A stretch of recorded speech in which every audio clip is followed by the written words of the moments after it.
like to introduce you to our audio director, Grant Kirkhope. Grant is new to the industry. Oh, wait, no, he's not new to the industry. Grant's been around for a while. Grant came to us from Rare, where he worked on some, lesser-known games like GoldenEye and Donkey Kong 64. Banjo-Kazooie, Viva Pinata, Perfect Dark. Yes, he likes to make sure I get the entire list. Yeah, after that's a bigger than I really am. But we'll let Grant talk a little bit about the sound and the music for the game. So I'll maybe quickly run you through how I looked at approaching the sound for the game, because you see the kind of games go to such a gigantic scale. So I had to, make the sound look like the game, that kind of thing. So and the only way you can do that is by taking it in little small steps, little increments, and building up layers and layers and layers. If you try and go for that big picture straight away, it always ruins it, and it just sounds dreadful. So in every aspect of the game, it's been built up that way. All the audio is built up the same way. So I'll just briefly tell you what we're doing. So we use there's a tool here called Fmod, which you've probably heard of before. It's a lot of companies use it. It's a middleware program that contains all audio for the game, all the sound effects, all the music, everything. And so we, for instance, from scratch, you come to a new area, so we start with the ambient. So the way we do it is we have a very basic bass ambience that continually loops all the time when you're that first Dalantarth area with all the kind of nice trees and things. So we have a very basic foresty noise that will just play all the time. It's designed to be bland, so it can loop continuously, not get on anyone's nerves. So, and there might be the odd tweet here and there. And then on top of that, we'll add some probably wind gusts, which might not play. The reason for that is, I'll tell you that next actually. So then on top of that we have birds.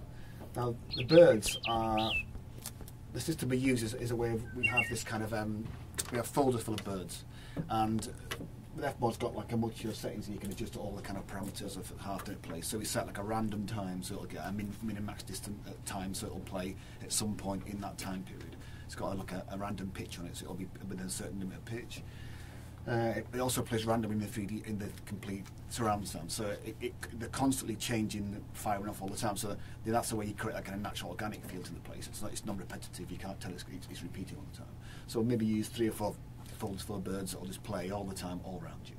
So that's the kind of way that we build up the kind of bass ambience to create the kind of soundscape that you're in. And on top of that, we have the positional sounds, which are things like the waterfall or the water wheel or something burning or things they've got a set position. So they will be they will also have random samples, but it'll still be multi-pitch, but it's still more positional. On top of that, we kind of layer the characters, the things that end up in the game, the big baddies of the so you saw the troll in the game, so we have like a set of troll noises which will play with several samples, random pitch, it's kind of thing. So it's constantly, hopefully it's enough to not let it be repetitive. So that's how we put the sounds into Fmod, and then we have our own in-game editor, which is all part of the big huge engine. It's all proprietary software. Apart from that, everything's we've written ourselves. So the editor, we as a sound person, I can pull up the troll and look at him, and I can do these animations, spin around. So we have a timeline there you can see across the screen, and the little boxes are things that we add in, and we can click on that box and give it the sound, or to give it like the footstep, or the swipe, or the roar, all that stuff. So we can get right down to all the animations on all the character levels. So we can build it up.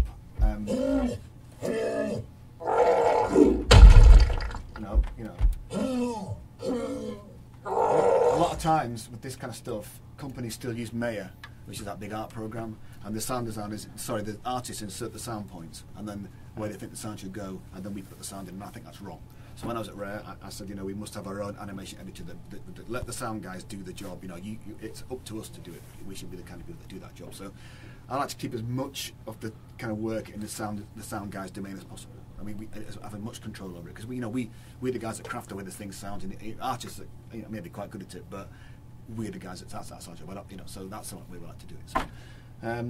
So So we have control all of that stuff, and there's the effects, all the effects, we call them effects clusters, all the things on the spells you see, that's the same way. We'll get there's another page to that editor which is just effects. We can scroll through every single effect, we can loop it, add the appropriate sound to build up. So with the spells, in the same way, you kind of layer up that thing where you get this sounds here, and we just kind of build it up. So that, all the way through the whole thing for us is it's attention to detail.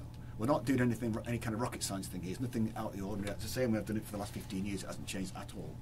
But it's that attention to detail. Every single asset we add to the game, every sample's been edited and looked at and made sure it fits right and it sounds right. And you get like 10 footsteps, one footstep's got a bit of a crunch on it, doesn't sound very good, that one comes out, put another one in. It's like that, so it's always attention to detail. So that's the only way you can create a huge, great soundscape of a bike, because otherwise you get this kind of tower, it's all built on marbles, it's like this. So you take it one step at a time and you get to that huge, great. And then of course go to music. So me and Mark next door, kind of old timers, been doing it for a long time, so we both do sound effects and we both do music. So it's just a lot of time these days, the kind of jobs are split in half, and people just do sound, and then when you can't do both and all that. And I don't really believe in that. So I've done some tunes, Mark's done some tunes. I've probably done most of the music, probably, but Mark's done a good chunk of it as well. So this is the piece that you saw playing with the troll. So I'm a real great believer in thematic elements to music in games and movies too. And there seems to be a big move away from themes in movies. There's a lot of kind of chordal, harmonic reference to stuff, but no real proper tunes. And I suppose I'm a bit old school, but I like to have a nice tune, you know. Sure.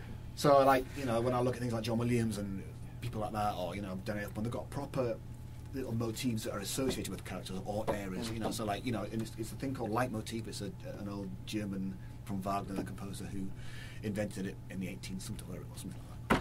And so it's in the opera, you'd have a main theme for a character and it'd come along, but when your character came back, it'd be 5 notes from that tune, and you'd recognise the character with the tune, and it all makes it all nice and cyclical, etc. Like Harry Potter, you know, you're going to hear that, you know who it is, or Star Wars, or Darth Vader, you know his tune, you know, so that's the way I like things to be. So in our game, we have some very big thematic melodic moments that you can associate with. We've got a very big, strong, well, I think it's strong, very big, strong game main theme that you know that permeates. It goes right through the game, and even in the ambient pieces, you'll hear it tinkling away in the background here and there. In the boss pieces, there will be elements of the main theme to suggest that you're still that guy in the main area kind of thing. So we have. I think the music and Reckoning is going to get recorded by full orchestra in Prague in July. I did it for the last few games I've done. So I know the team of guys over there are very good, and they're excellent people at what they do. So it's going to sound epic. But my job here is to build up, you know, a realistic orchestral demo that's obviously it's using samples, but it's using high quality, you know, samples that are very good quality. So it should sound, you know, pretty good, but not as good as a good orchestra, but it's going to sound pretty big. You know. The music and Reckoning, the kind of boss pieces are very complex. I mean, it's probably the most complex stuff I've ever written in my life so far. And so, I really think that there's not a lot out there that sounds like this. I may be wrong, and I may be just bragging, you know. But I do think that the big boss stuff is very complex. I've spent a lot of time on it. It's very intricate. It's not just blast away and you know all like that. It's well, I think it's very complex. So I'm hoping that it'll be people will notice that, and I mean I can't play some of the later pieces that are gigantic. This is big, but that I just ball breakingly gigantic. Because we're trying to save surprises for the end. So I do think it's a departure. I mean, God of War's got big music, but I still think it's as big as this. And they've got theirs is slightly different. It's more that kind of Arabian-esque sounding sort of stuff, which is it can lock you into that genre. We've got very diverse sounding music here. We can touch a lot of areas, and every single area in the game has got a different sound to it. There'll be that, a big grassy plains area. There'll be big fat strings that you'll hear in the background all the time. A dark swamp will be low down woodwinds that'll be rubbing up kind of way. We've got maybe a desert area, perhaps somewhere that's it'll be very kind of semi-religious almost, very so it's very. You'll know where you are just from how it sounds. Plus the ambience, that kind of. So it's that kind of building up of everything, layer upon layer upon layer. You get this. Anyway, I'll stop talking. So this is the troll piece.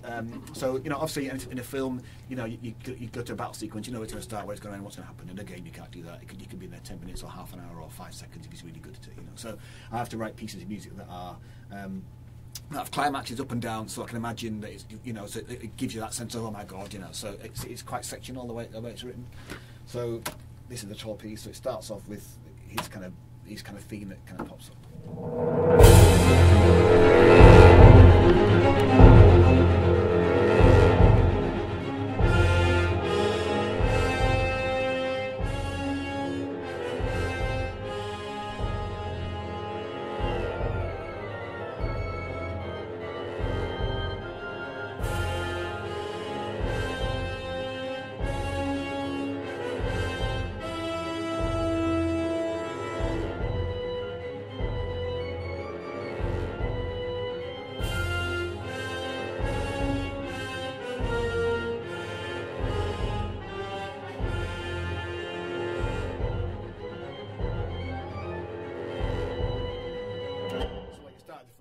he's a big guy. You know it's going to be scary, so you know it's not what you're doing where you are. The scene's set for you.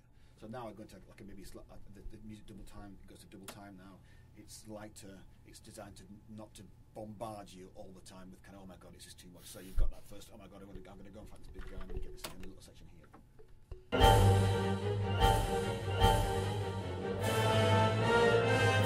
Lighter, so it kind of goes like this.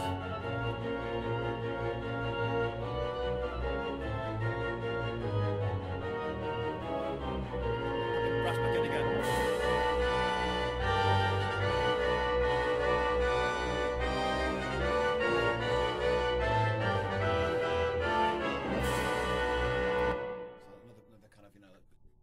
Another kind of layer, another step up. And you've got a bit of a break, a bit of a lighter bit.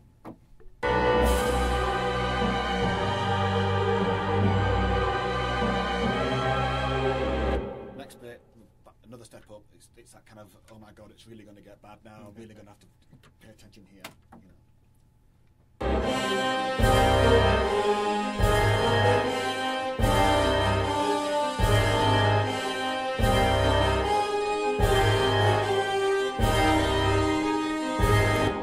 Step up again, it's more strings, it's getting more exciting, it takes a jump up in key.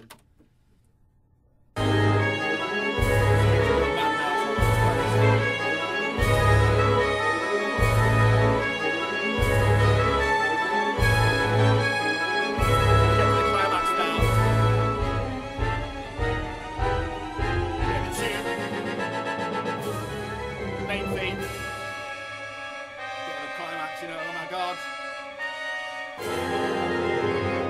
Loops there.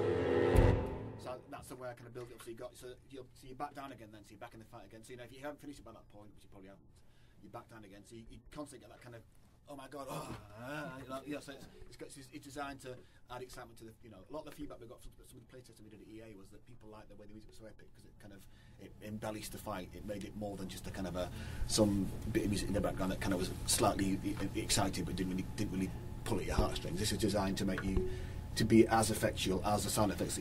As the graphic effects that you're looking at. This should just give you that extra kick in the balls. That's gonna, you know, that's really gonna. Oh my god, sorry, not for the ladies.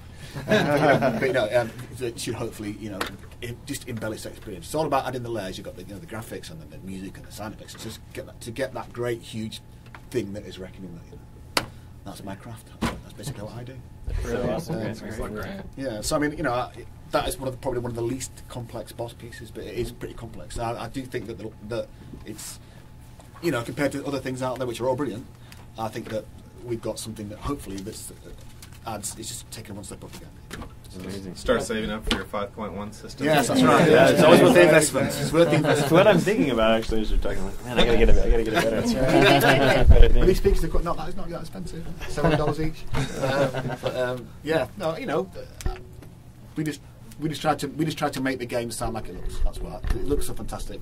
We have to step up to the mark to make it that, you know.